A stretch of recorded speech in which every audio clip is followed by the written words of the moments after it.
Everybody who's speaking, come stand around me. We are here today to call on Senators Udall and Vitter to fix their toxic chemical bill before it goes to markup as early as next week. The bill's stated purpose is to make our toxic chemical protection law, known as TSCA, better than it is now. We all agree it's not good now. We want a better bill. But in my opinion, the bill as it is written is actually worse than current law for the following reasons. First, it provides for the assessment of only 25 dangerous chemicals over 5 years.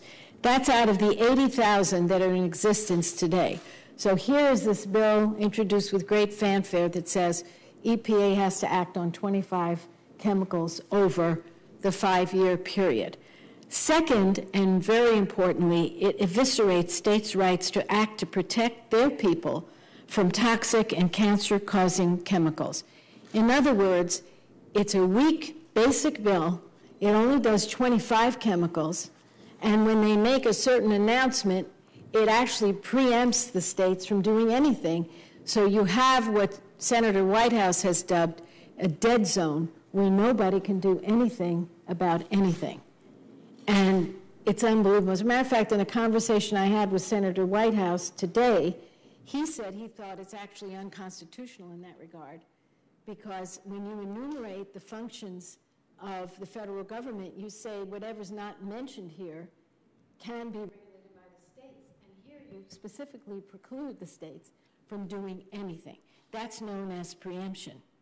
Third, the bill does nothing to specifically address children's cancer clusters or asbestos. That's why we have with us so many great leaders that I will introduce in a moment. The bill doesn't even mention the word asbestos, and experts say that regulation of asbestos under the Udall-Vitter bill will never, ever happen. The bottom line is, if the bill makes us worse off than current law, if the health of our children is still threatened by the thousands of chemicals that are on the market, and if the bill provides no path to banning asbestos, despite the fact that it kills 10,000 people a year, we have to roll up our sleeves and fix this bill.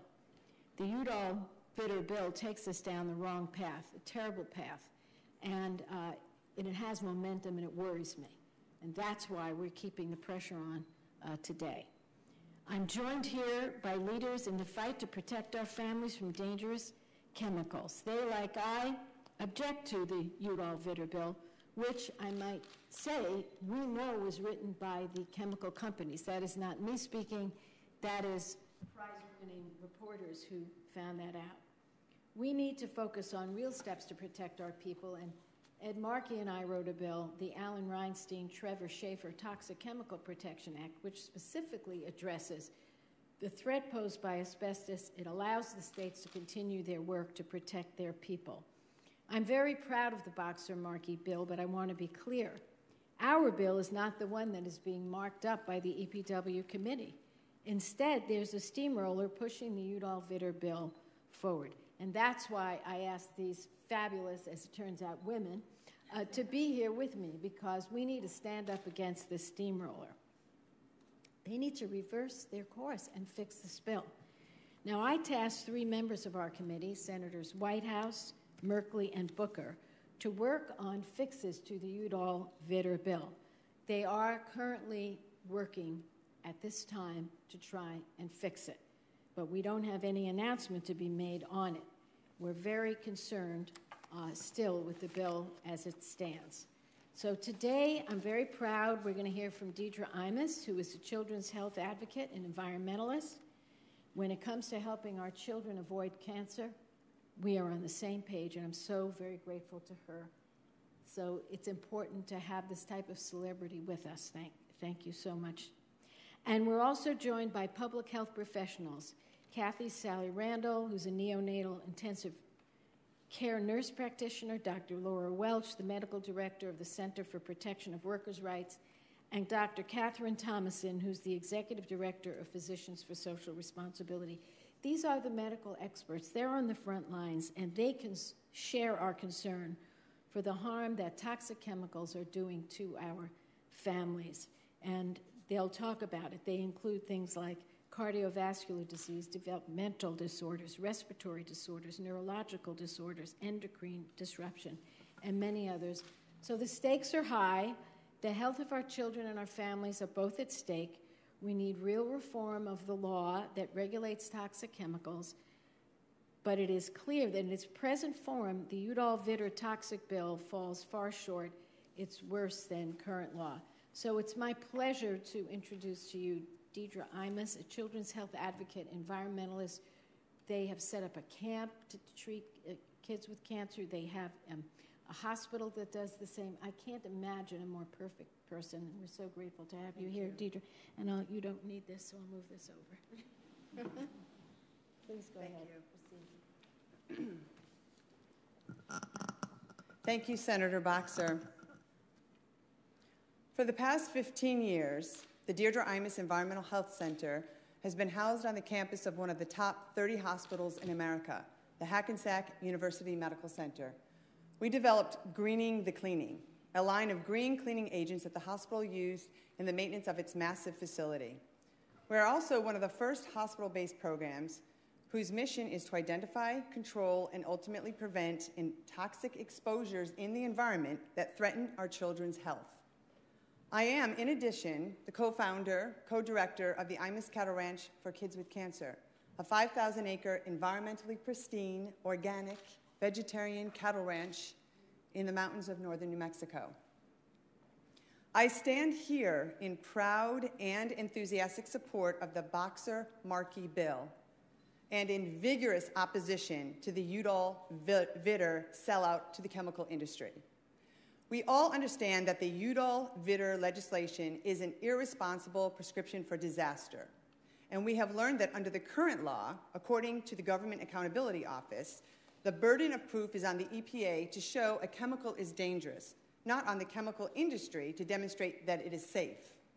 So the broader question, why would anyone support the Udall-Vitter bill that absolves the chemical industry of responsibility for the safety of its own products and prevents the enforcement of fundamental safety standards?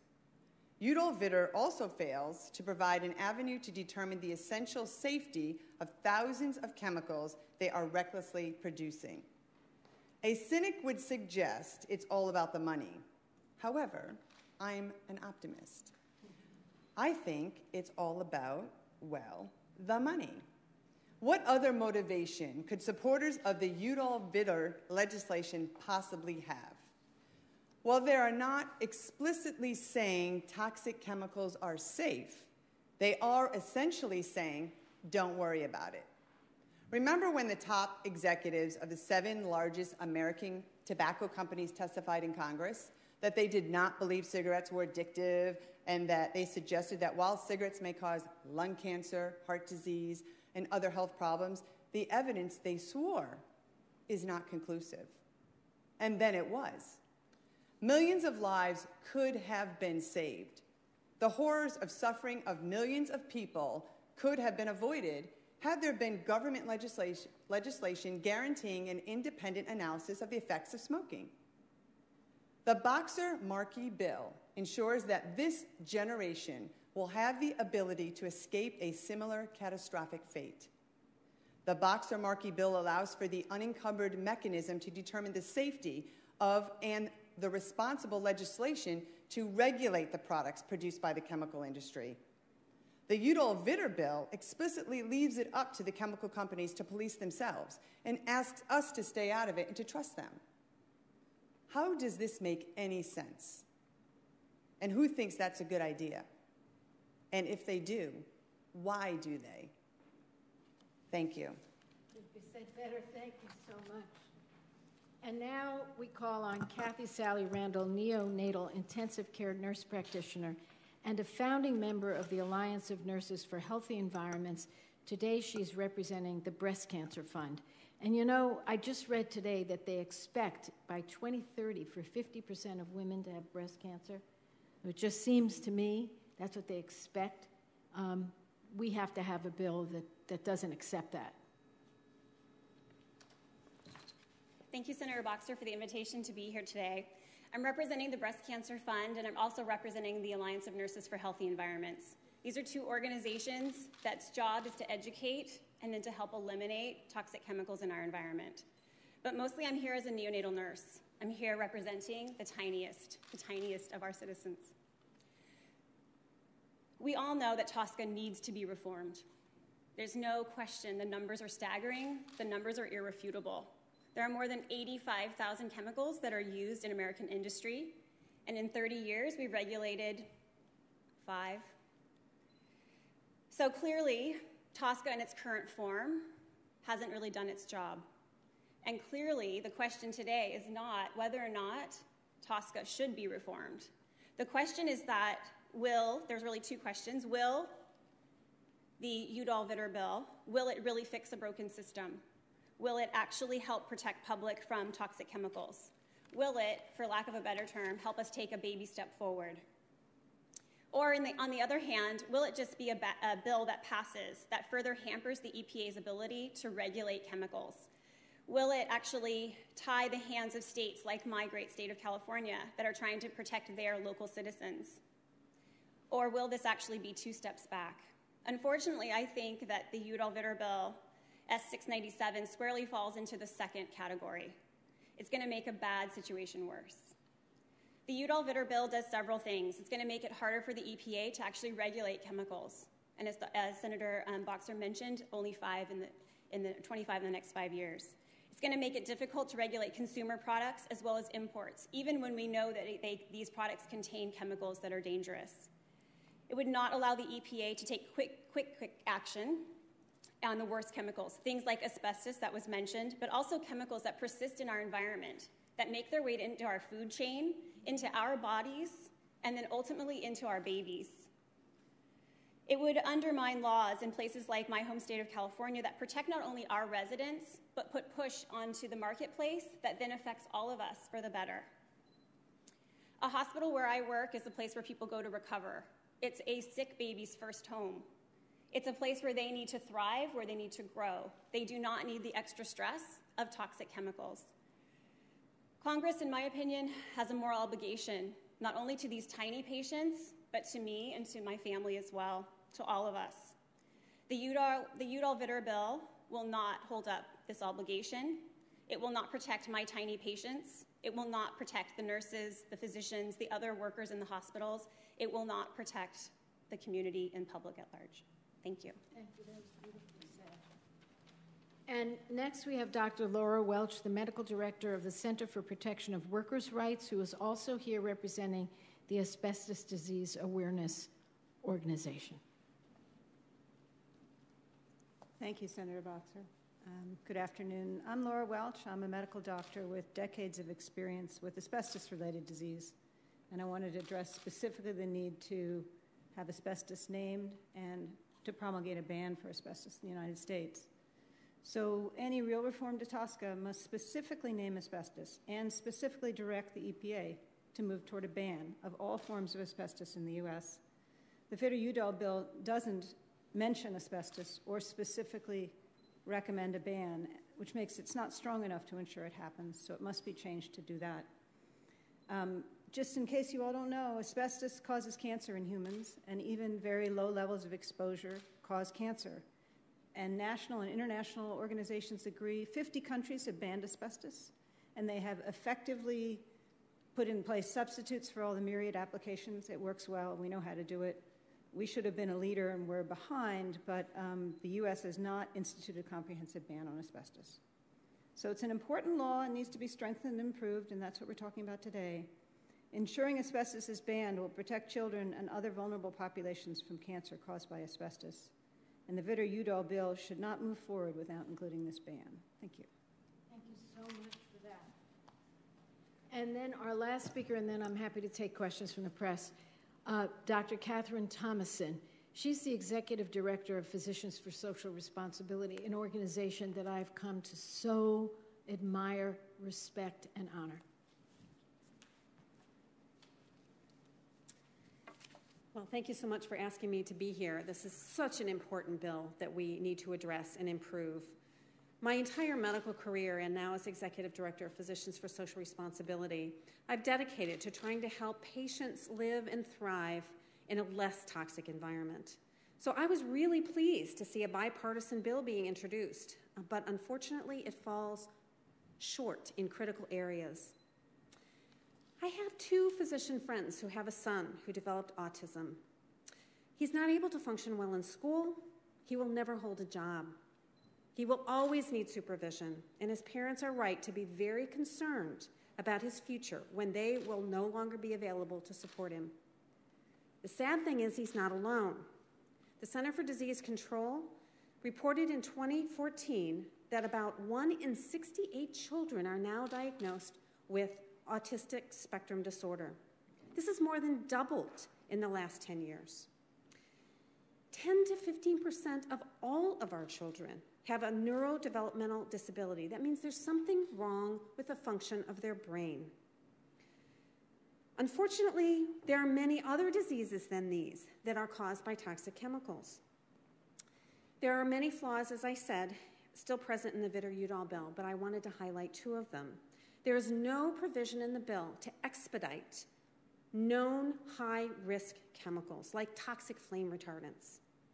In addition, these new rules make it more difficult for the EPA to regulate chemicals in consumer products. Even if the EPA comes out and says this chemical is bad, they can't go ahead and impose limitations on its use until they have surmounted legal barriers that say that they have to show that that use in a particular product is a significant source.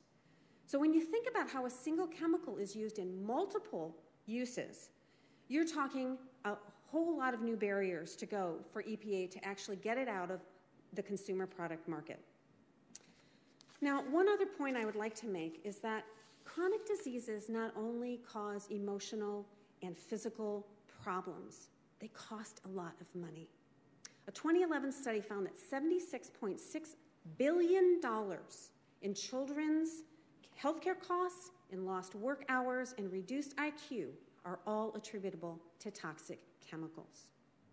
So we have a broken system that needs to be fixed. There's a lot of fixes that are being offered to this bill that need to happen to make this bill truly provide us with safety measures that we deserve and that our children do. Thank you. Thank you so much. What I'm going to do, what I'm going to do after this press conference is to send around this testimony to all my colleagues that you just heard. I call it testimony. And I'm going to also make sure that everybody understands that the bill that is on this fast track, not to use the trade language, but it is on a fast track, it's on a roller coaster to passage, has got to be fixed. And I think what you heard here is so to the point. We know what's wrong with this bill, we know how to fix it, and that's what we're trying to do. And if it's not fixed, we're going to have to call on everybody to get out in the community and lobby hard against a bill that will make matters worse. There's nothing worse you can do than say something needs to be fixed and then make believe you fixed it when you actually have made it worse, because it'll be another 30 years before we get a chance to look at it again. Anybody have questions from the press at this point? Yeah, and tell us who you're from. Hi, Lauren Gardner from CQ Roll Call. You mentioned 3 senators who are working on changes to the bill. If there's no breakthrough to announce, is there any kind of progress update you can give or anything they're talking, specific? And I'll let you know when they present something in writing. But they have presented some of the major flaws in the bill to Vitter and Udall, and we're hoping maybe we'll have some movement. But would not be smart to say where things are, because I don't have paper. And I really know in negotiations you need paper. You need to look at it. Anybody else have questions? If not, yeah. You had another one. There's a smaller bill moving through the House Energy and Commerce Committee on TSCA. I was wondering if you've taken a look at that and if you've formed an opinion on that approach. It's I can't give you a total opinion on it, but I can say they've got a lot of problems in that bill, but some of these problems are not in that bill, so it's interesting.